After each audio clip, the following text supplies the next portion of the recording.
Hi everyone, Happy New Year. My name is Amanda Rose, and in today's video, I'm going to be showing you how I plan out my goals for every year, but specifically for 2024. I posted a video like this a couple of years ago, I think back in 2018.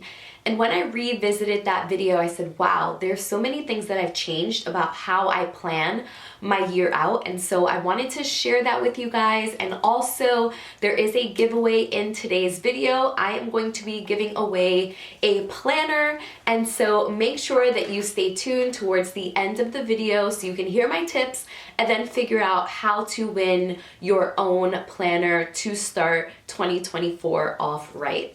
So if you haven't already, please make sure that you subscribe to my channel, that you like this video, and that you just share my channel with people that you know. It really helps my growth. Even a like or even a comment really helps allow my videos to be seen by multiple teachers and people in general who just find videos like this helpful. So let's get into it, how to use a planner and plan and reach your goals for 2024.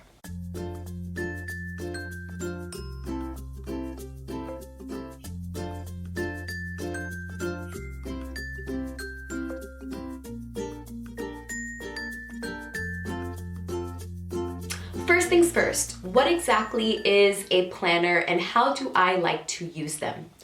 Planners for me are ways that I get to see long-term goals for the year. It is not a to-do list, although to-do lists can be created off of what you have planned, but it's really to get a visual of what you want your year to be like, what are the things that you would like to achieve, change, improve, remove from your life, and then figure out a way to actually create some steps to make it achievable. Everyone may use a planner for different purposes, but these are ways that I like to specifically use a planner. I use it to plan my year, to see events that are happening throughout the year, not necessarily for a to-do list. Even though many planners come with to-do lists, I like to plan the year and then create to-do lists based on what I have created as far as goals. So my first tip for you is purchase a planner that you are excited about using. I love going for colorful planners, planners that really have some visual interest. This is the one that I purchased for this year. Just something that gets me excited about using it, whether it has a lot of colors, whether it's super functional, does it come with stickers already? There's so many things that I like to consider, but of course something that is visually appealing is one of the things that I find most important. I used to go and search for very expensive planners. This year, I just found something very, very simple and affordable.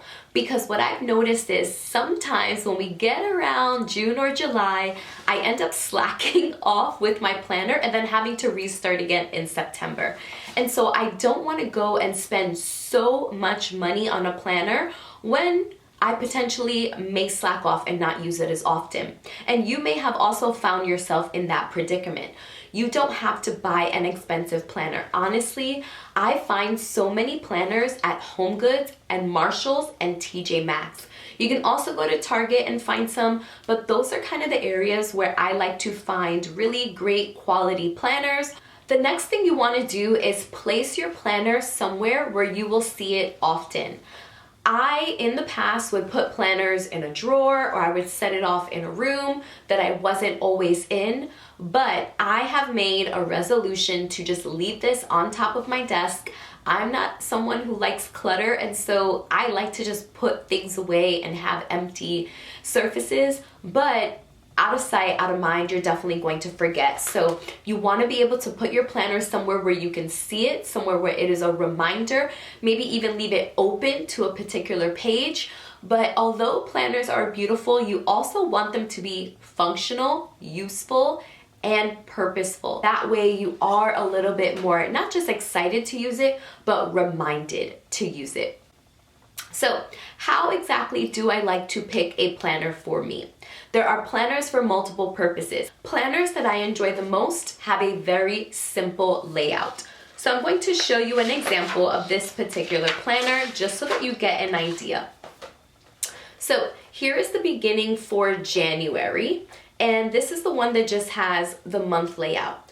This one is very tiny. The one that I have purchased for you is a little bit bigger so you can fit more into the boxes. But what I've noticed is for this, the monthly layout, I don't really use often. I get to place certain things in, important events, days, etc. But where I really spend a lot of my time is on the actual daily setup. And so I personally don't necessarily need a very large monthly layout. What I care most about is what does the daily layout look like, because that way it's easier for me to break up my goals into daily tasks. Also, I look for something that has a very large notes section. So at the end of every monthly layout, there is a notes section, but it's just one page. And at first I was a bit hesitant to purchase this. However, if you go to the back of this book, the notes section is massive. There's so many pages, and this is where I really like to get creative with goal setting. It says notes, but your notes could be whatever you want it to be.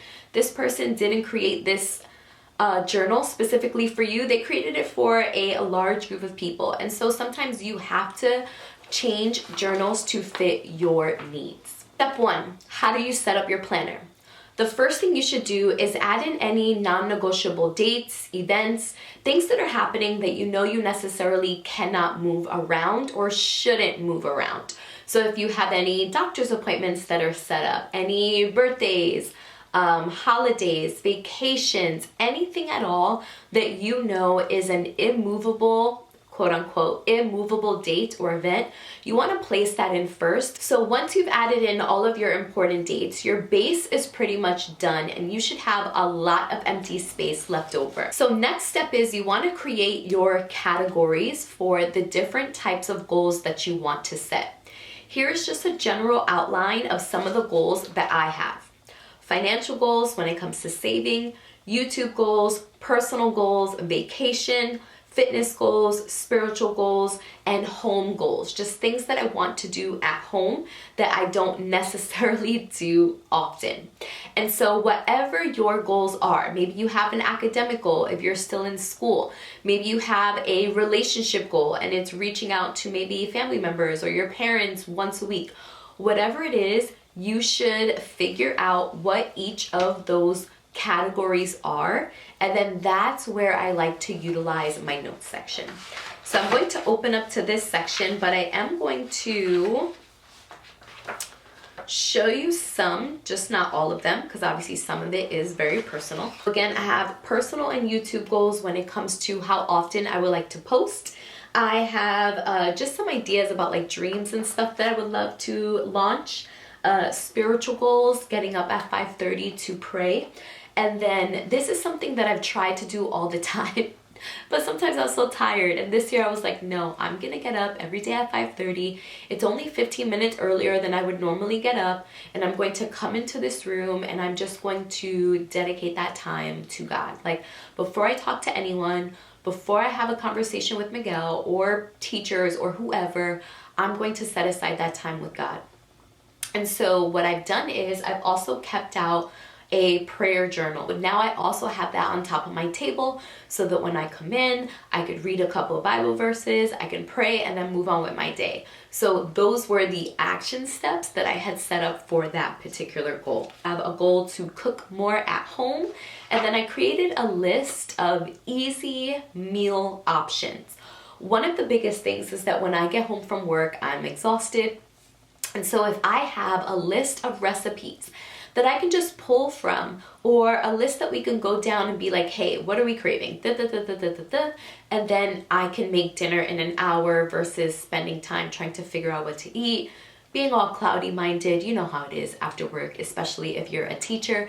And so not just having a goal to cook, but then creating meals that I know I will not only want to cook, but that don't take a lot of time, and most of the time that I usually have those items stocked in my house. And so that's really it.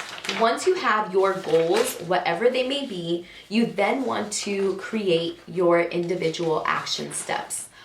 From there, you want to be able to place that information into your month as well.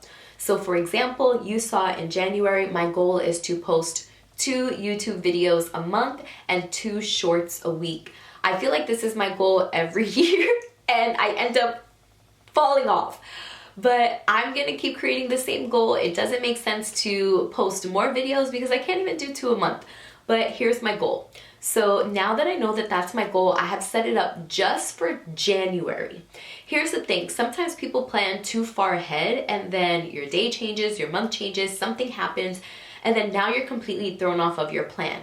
Plan just for the month. Maybe plan just for 2 weeks. You don't have to plan so far ahead, okay? Because things change and things happen. So I have planned just for January. I placed where I wanted to film, where I wanted to put shorts, and also ideas for those things so that it's a little easier for me to post and be consistent. Now, you look at each of the goals that you have created and things that require actual steps. You want to put that not just in your monthly calendar, but that's now where you're going to use your daily information. So I love the daily setup for goals, not necessarily for to-do lists, because to-do lists are different and a to-do list may change depending on the day, and a to-do list may change depending on whether it's for work or for home. So here are the things that I decided to do today. Here was my list based on reaching my goals. Finish my slides and my lesson plan for tomorrow. Film my YouTube video for how to use a planner, and then grade 2 assignments from my 6th grade for my 6th graders. That was my plan, and one of those things was directly connected to my goal, which was 2 videos a month. Now, other things as far as the praying and the cooking, those could be individual to-do lists. You want to make sure that your to-do lists are something that is directly connected to that day versus the way I like to plan. I like to use a planner for my goals, not necessarily to-do lists. You can do it however you want. The planner that I purchased you also, or whoever wins, also has a to-do list on the side. So you can use this exact planner for everything that you want. There's so much space here for you to be able to put in the information for your day, any notes that you have, and then your to-do list. And then also there is a notes section also in the back so that you can create whatever goals you want as well. So let's get into it. What are the requirements to win the planner? 1, you have to be subscribed to my channel. 2, you have to like this video. 3, comment below what is one goal that you have for this year, and also leave your Instagram handle. Unfortunately, I could only do this for Instagram users. That is how I'm going to be reaching out to you via my Instagram. And so if you follow all of those steps, the giveaway will be closed on January 15th. I will reach out to you on Instagram. I will also announce it here on YouTube on a post, and then I will get your information so that I could mail you the planner. And so January 15th is the cutoff, so at least you have February and the rest of the year to be able to use the planner. And for everybody else, go out and purchase yourself a planner. Make sure that you start the year off right. Make sure that you're living life on purpose and that you're doing everything necessary to be pleased with the year that you have created for yourself. Again, everyone, please make sure that you like my video, subscribe to my channel, and I will see you all in the next one.